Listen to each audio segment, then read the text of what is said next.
Bu Silvi, bagaimana kabarnya hari ini? Alhamdulillah baik. Oh, baik ya. Hari ini kita akan melakukan percakapan praobservasi ya. Untuk sebelumnya saya akan mengamati nanti proses pembelajaran yang akan Ibu lakukan di dalam kelas. Tapi sebelumnya kita akan melakukan praobservasi dulu, langkah-langkah apa yang akan dilakukan ketika dalam proses pembelajaran di kelas gitu ya. Adapun tujuan saya melakukan observasi ini atau supervisi itu untuk mengetahui dan mengevaluasi jalannya proses pembelajaran yang nanti Ibu akan lakukan. Dan kenapa juga kita melakukan percakapan praobservasi kelas ini tuh sebagai persiapan awal agar itu Ibu lebih siap nantinya dan percaya diri sehingga memberikan pembelajaran yang terbaik untuk murid-murid kita ya. Jadi pembelajarannya nanti akan berpihak kepada murid, mungkin begitu ya. Baik, ada beberapa pertanyaan yang akan saya tanyakan kepada Bu Silvi mengenai tujuan pembelajaran Bu Silvi. Untuk sekarang tujuan pembelajaran Bu Silvi itu apa? Tujuan pembelajaran saya yang pertama ya siswa dapat menyampaikan informasi-informasi secara dengan tulisan secara tepat. Yang kedua tujuannya siswa dapat menyampaikan informasi terkait perubahan energi secara lisan dan berkelompok.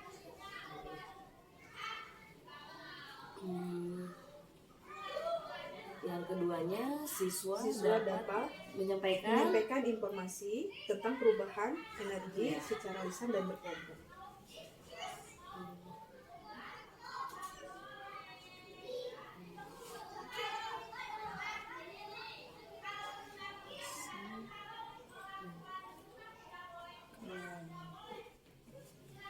Baik.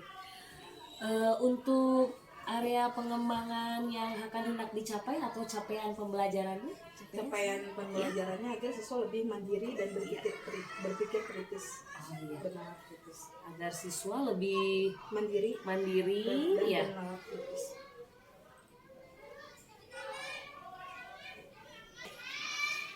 Baik Bu. Nah, langkah Ibu untuk strategi yang akan dipersiapkan dalam pembelajarannya, langkahnya seperti apa Bu? Strateginya cooperative learning dan Cooperative learning ya? Iya. Yang saya mengutamakan anak itu belajar berkelompok dulu Bu. Iya. Dan kalau sudah ada hasilnya mereka mempresentasikan ke depan. Itu apa saja yang mereka tahu tentang perubahan energi itu. Oh, betul.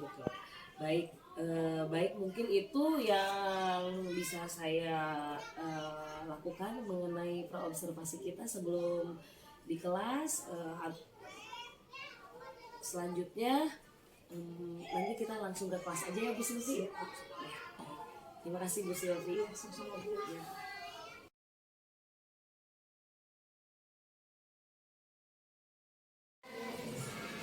Sikap yang baik, duduk yang rapi bisa? Bisa. Alhamdulillah. Assalamualaikum warahmatullahi wabarakatuh. Waalaikumsalam warahmatullahi wabarakatuh. Sekarang sebelum pembelajaran dimulai, kalian berdoa dulu ya. Denis, ke depan.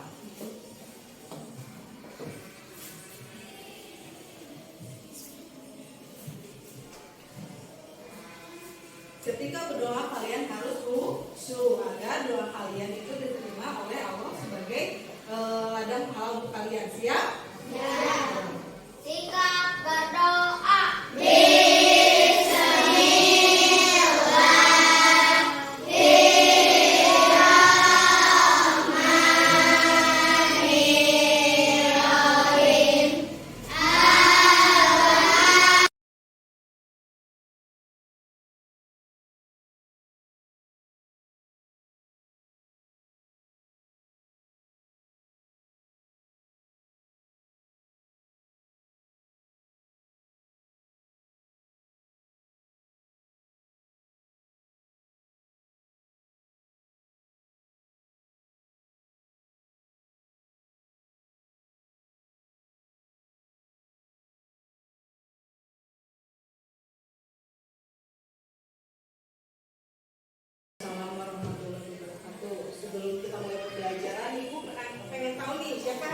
tidak sekolah?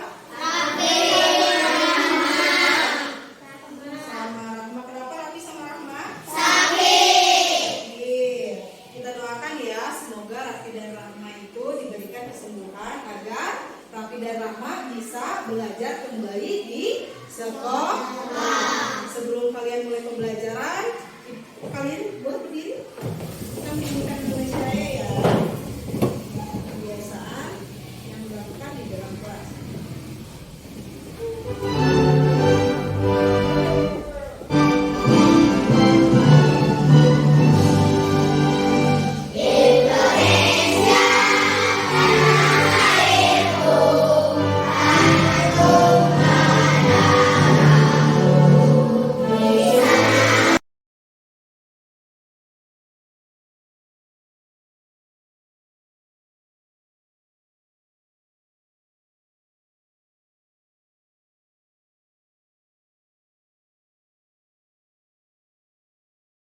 Kembali ya. Kayaknya nggak semangat ya. Mau lebih semangat tidak? Mau berdiri kembali lah, stretching dulu ya. Biar lebih semangat. Coba stretching dulu.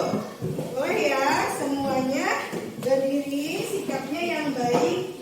Kalian tidak ada yang bercanda. Siap?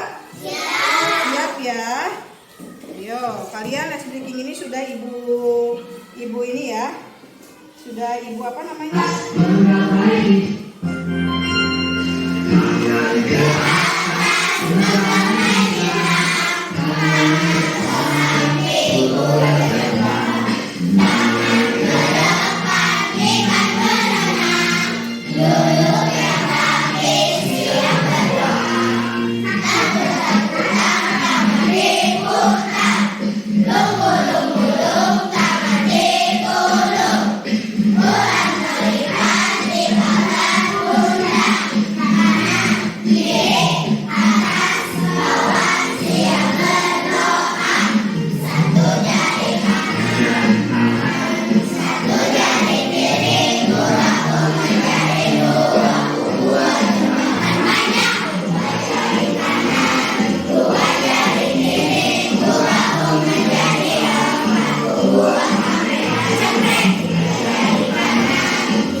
dengan tulisan. Yang kedua, tujuannya siswa dapat menyampaikan perubahan energi yang ada di dalam pembelajaran itu secara lisan dan berkelompok. Siap? Siap. Ibu pengen ngingetin yang kemarin yang Ibu pelajari tentang apa ya? Energi apa saja ada yang tahu? Listrik. Terus? Bunyi. Terus? Panas, cahaya ya. Jadi ada energi listrik, ada energi gerak, ada energi cahaya, ada energi bunyi. Betul tidak? Betul. Nah, sekarang di tema 6, subtema 2 pembelajaran 6, kalian itu belajar tentang tema namanya energi dan perubahannya. Berarti kalian teh kemarin baru tahu energi aja. Sekarang energi itu bisa berubah-ubah nggak ya? Ya, perhatikan. Di subtema 2 itu tentang perubahan energi. Ya. Pembelajaran 6-nya bentuk-bentuk energi dan perubahannya. Ya, jadi kalian harus tahu. Perhatikan. Bentuk energi itu apa saja? Mana yang kemarin kalian hanya tahu ya? Cahaya, panas, bunyi, gerak, listrik. Ternyata energi itu bisa berubah. Yang pertama itu ada energi yang dihasilkan oleh matahari, cahaya itu ya. Lampu dan api.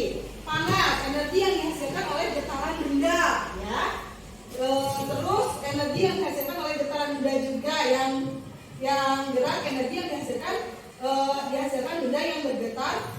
Terus energi listrik, energi yang dihasilkan oleh aliran elektron. Selanjutnya, perhatikan bentuk-bentuk energi dan perubahannya. Yang pertama ini kurang ini ya. Ini ada apa? Kipas. Kipas itu, perhatikan. Kipas itu bisa berubah tidak energinya? Dari energi listrik menjadi energi gerak. ya, bagus. Dari energi listrik menjadi gerak. Kenapa? Ketika kipas dimasukkan ke dalam listrik, dicolokkan ya, itu kipas akan bergerak. Sama halnya dengan blender. Blender pun sama, ya. Ketika kalian menggunakan blender terus dimasukkan ke dalam listrik, blender pun akan bergerak. Paham? Paham ya? Terus ada lagi di sini ada motor. Motor itu energi kimia menjadi energi gerak. Karena ketika motor dimasukkan minyak BBM, ya tahu BBM, bahan bakar minyak itu, motor itu bisa bergerak. Kayak lampu nih. Lampu ini energi apa ya? Energi listrik dari energi cahaya. Ya, hebat. Karena ketika lampu dinyalakan akan terang. Paham? Paham.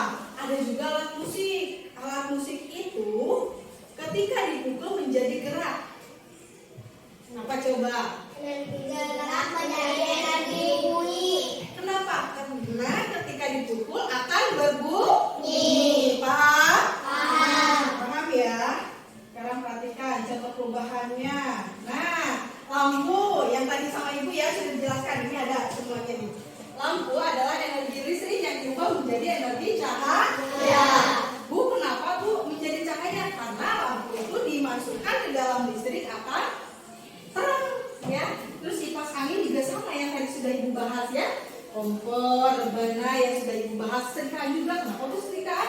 Ya, karena serikaan ketika sudah dimasukkan ke dalam listrik, dia itu akan berubah menjadi panas, ya. Nah, kesimpulan dari pembelajaran ini ada banyak bentuk energi di sekitar kita. Ya, energi dapat berubah-ubah dari satu bentuk ke bentuk yang lain. Perubahan energi terjadi di dalam kehidupan sehari-hari. Nah, dalam kehidupan sehari-hari kita kan tidak luput dari perubahan energi. Ya, energi itu yang kalian lihat. Gak buah, mana energi di rumah pun ada. Coba kalian, ketika kalian menyalakan TV, ada perubahan energi nggak? Ada. Dari apa ke apa? Dari listrik menjadi energi cahaya. Ya, betul. Dari listrik menjadi energi cahaya. Betul sekali ya. Jadi kalian tidak luput dari perubahan energi. Sekarang ibu minta, karena kalian sudah memperhatikan ibu ya, ibu minta kalian mengisi kegiatan dan perubahan energi yang ada di sekolah kalian. Misalkan yang pertama kan gini, dari mulai kalian di rumah ya sampai kalian ke sekolah. Yang pertama kegiatannya menyalakan lampu kamar tidur. Perubahannya energi listrik menjadi energi cahaya. Boleh dilanjut sama kalian?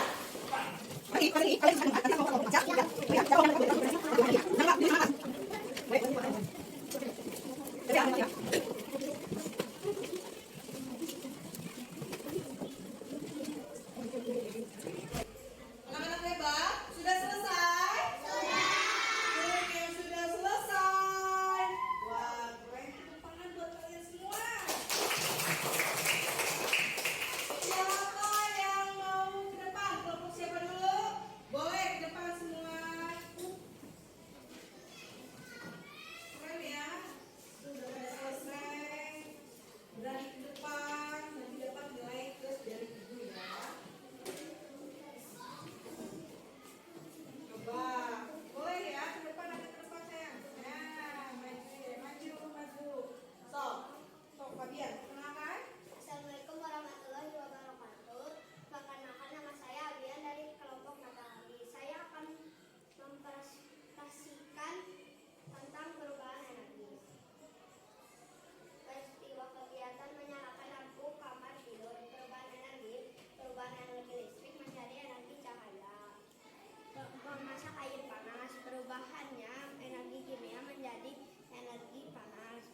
sarapan. Perubahannya energi kimia menjadi energi panas. Perjalanan ke sekolah naik motor. Perubahan energi kimia menjadi energi gerak. Menyalakan lampu kelas. Perubahan energi listrik menjadi energi cahaya. Keren. Tepuk tangan buat kelompok Adian. Keren ya. Tadi lihat kelompok Adian itu tadi peristiwanya menyalakan lampu kamar tidur. Perubahan energinya perubahan energi listrik menjadi cahaya. Terus yang kedua memasak air panas. Perubahan energi kimia menjadi energi panas. Betul tidak? Betul. Betul. Tepuk tangan yang banyak buat Adian. Sukses buat kelompok Adian. Kelompok siapa lagi yang di depan? Ya.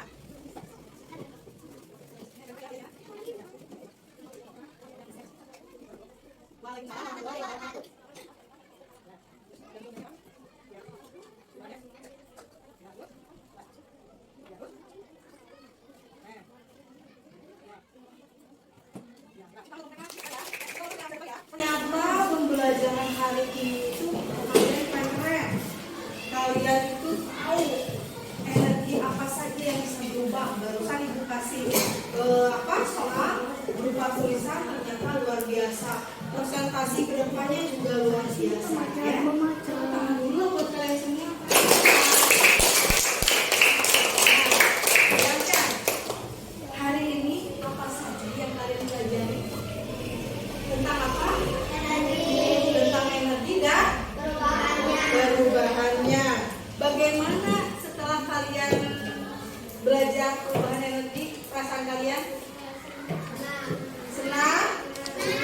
Terus? Bahagia. Kenapa? Karena kalian mengetahui tentang perubahan energi. Energi ya. Kemarin mah kalian cuma tahunya energinya cahaya, gerak. Tapi sekarang hari ini sudah tahu perubahan-perubahannya. Dari energi apa menjadi apa. Ngerti ya? Sekarang kegiatan apa yang kalian sukai dalam pembelajaran ini? Kegiatan apa barusan yang kalian sukai? Ketika kalian di depan kan presentasi? Betul? Betul ya. Sekarang informasi apa yang kalian ketahui?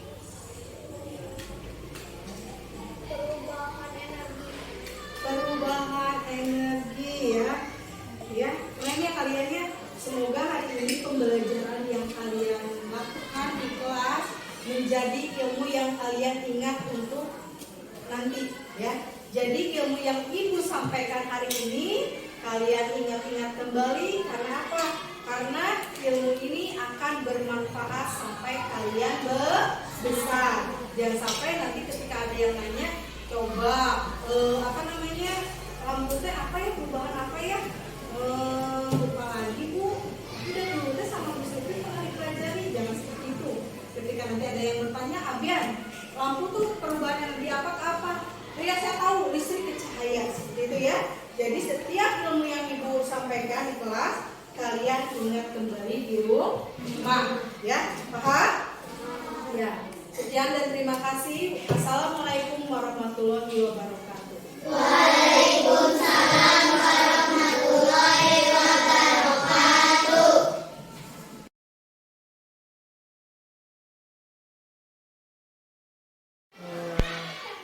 Selamat siang Bu Sylvie.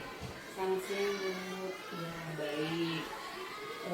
Hari ini kita akan melakukan pasca observasi yang sudah tadi Ibu laksanakan tadi pagi ya Bu ya. Kita sudah melaksanakan observasi terkait pembelajaran di kelas mengenai materi perubahan energi. Adapun untuk pasca observasi ini yaitu tujuannya untuk mengevaluasi Ibu Sylvie selama proses pembelajaran. Jadi untuk kedepannya biar kita perbaiki kembali situasi pembelajarannya seperti apa atau metode pembelajarannya baik atau kurangnya, mungkin seperti itu ya. Jadi tidak ada salah atau benar di sini, hanya kita sama-sama belajar supaya perbaiki ke depan. Baik Bu, gimana tadi perasaannya tadi kita sudah observasi tentang pembelajaran ini? Bu atas kesempatannya. Alhamdulillah setelah melakukan penjelasan saya merasa sangat antusias karena apa yang saya rancang, apa yang saya ungkapkan ke ibu di pasca observasi ternyata sudah bisa saya lakukan di observasi dan sudah melihat beberapa perubahan yang memang anak-anak lebih antusias dalam belajar. Terdapat banyak perubahan yang pastinya terhadap anak-anak. Jadi anak-anak itu bisa apa namanya mengenal gitu ya energi, misalkan dari energi bisa menjadi energi cahaya, energi panas mungkin tadi seperti itu ya Bu. Baik Bu. Nah untuk area pengembangannya itu di dalam kelasnya itu gimana Bu? Kira-kira yang tadi udah diobservasi dengan yang pembelajaran Ibu sebelum-sebelumnya apakah ada perbedaan atau gimana? Baik, Bu. Area observasi yang sudah saya sampaikan ke Ibu ada 2 hal ya Bu. Pertama, area observasi yang ingin saya untuk diobservasi itu adalah sikap mandiri, dan yang kedua kemampuan bernalar kritis. Dan untuk hal itu Bu ada perubahan, ada peningkatan, ada progres itu dari anak-anak yang memang saya sebelum menggunakan metode ini lebih rendah tingkat mandiri dan bernalar kritisnya. Tapi ketika saya menggunakan cooperative learning, metode yang saya pakai ini, jadi sebetulnya pembelajaran berdiferensiasi berbasis cooperative learning, anak-anak ada peningkatan dalam hal kemandirian. Di antaranya ketika anak-anak merancang sebuah percobaan, mereka sudah bisa mandiri menentukan tujuannya apa, bagaimana rancangannya. Kemudian ketika bernalar kritis, ternyata anak-anak bisa menganalisis gitu apa hasil dari percobaan tersebut. Baik, berarti di sini menurut Ibu tuh sudah berhasil gitu dilakukan atau masih ada kendala kekurangannya yang tadi sudah Ibu laksanakan di observasi? Kalau lihat dari progres, adanya progres, saya kira itu sudah berhasil. Namun memang ketercapaiannya belum 100%. Dikatakan berhasil ya karena ada progres itu dalam area kedua tersebut, mandiri dan bernalar kritis. Kemudian dari sudut tujuan pembelajaran pun, memang tujuan pembelajarannya itu kan anak bisa menjelaskan gitu ya, tentang perubahan energi secara tertulis atau tulisan. Di sana anak-anak bisa juga menyampaikan. Jadi kalau menurut saya pada area pengembangan ataupun tujuan pembelajaran sudah tercapai. Jadi di sini sudah tercapai, tapi apakah kira-kira masih ada hambatan-hambatan dari tadi kan menanyakan kekurangan atau keberhasilannya. Nah sekarang kira-kira nih dari pembelajaran Ibu tuh ada hambatan yang masih kurang gitu, hambatan-hambatannya bisa seperti apa gitu? Iya. Jadi kalau menurut saya sih agar bisa ada progres yang signifikan gitu, jadi harusnya ada hambatannya itu memang tidak semua siswa itu memiliki gaya belajar yang sama ya Bu. Nah ketika kita melakukan percobaan itu kan anak yang kinestetik yang lebih antusias, sedangkan anak-anak yang auditori dan visual itu tidak lebih baik dari yang kinestetik, sehingga hambatannya mungkin saya harus lebih menyediakan lagi media belajar untuk anak-anak saya. Sebagian kecil memang di auditori dan visual karena kelas saya itu sebagian besar itu kinestetik, makanya saya memberikan diferensiasinya yang lebih besarnya itu ke pembelajaran untuk akomodasi siswa yang kinestetik. Tapi saya harus memperhatikan juga anak yang auditori dan visual. Baik Bu, jadi itu mungkin hambatan-hambatannya. Jadi mungkin sama juga seperti kendala ya Bu ya, kendala-kendala yang dihadapi berarti anak-anak tidak semua itu bisa, jadi ada yang kinestetik yang tadi yang Ibu bilang seperti itu ya. Nah menurut Ibu dengan hambatan ataupun kendala seperti itu, kenapa itu bisa terjadi kira-kira harus bagaimana gitu? Dalam ketika saya merancang pembelajaran sebetulnya saya sudah menyediakan untuk anak-anak yang memiliki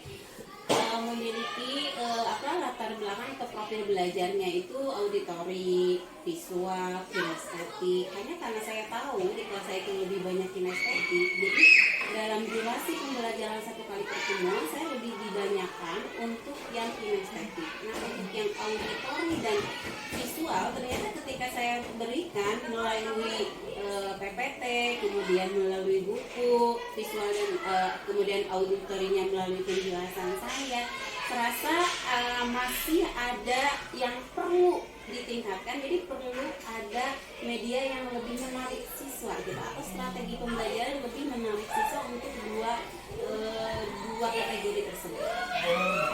Jadi itu mungkin apa yang terjadi gitu ya. Jadi berarti bisa melihat antara yang kinestetik, yang auditori, dan yang tadi Ibu sampaikan ya yang visual. Nah, itu visual ya.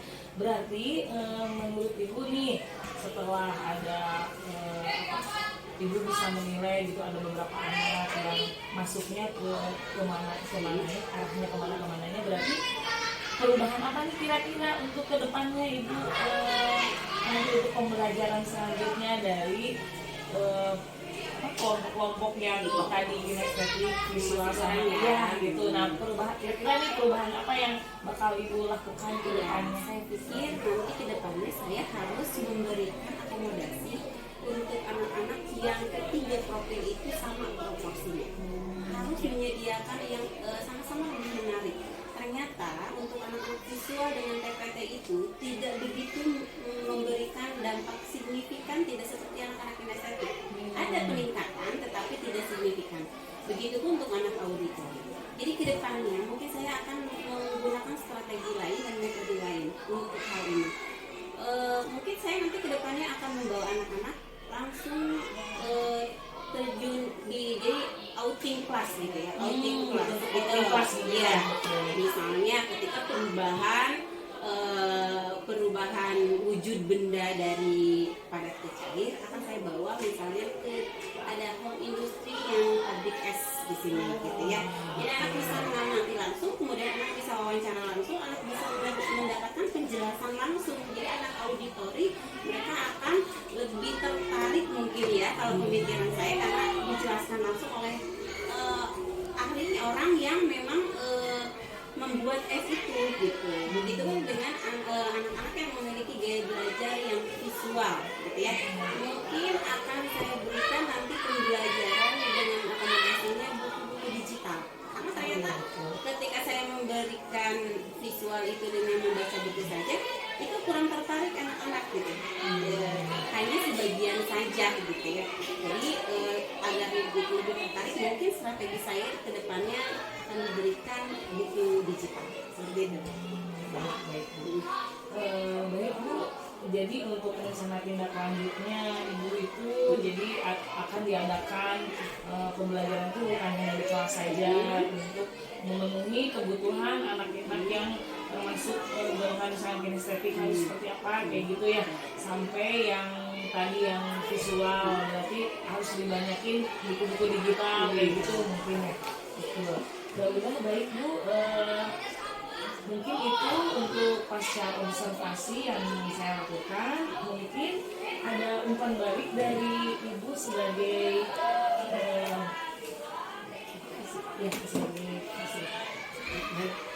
supervisor ya. Terima kasih Bu Dewa Legislatif yang telah melakukan kegiatan observasi mulai dari pra sampai pasca pada hari ini. Menarik sekali perbincangan hari ini, yaitu ke dalam proses pembelajaran. Nah, dengan kegiatan ini mudah-mudahan kita terus mencari solusi-solusi terbaik untuk peningkatan pelayanan kepada peserta didik, terutama dalam pelayanan yang keberpihakan kepada murid tentunya, sesuai dengan filosofi Ki Dewantara.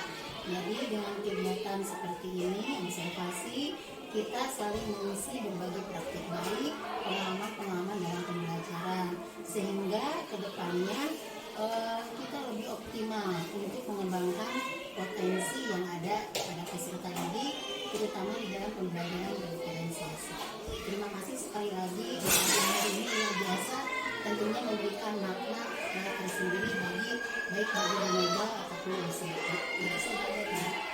Baik Bu, atas umpan baiknya, terima kasih. Ibu juga di sini terima kasih juga sudah mau melaksanakan kegiatan observasi ini dari mulai pra, observasi dan juga pasca observasi. Terima kasih Ibu. Terima kasih. Assalamualaikum.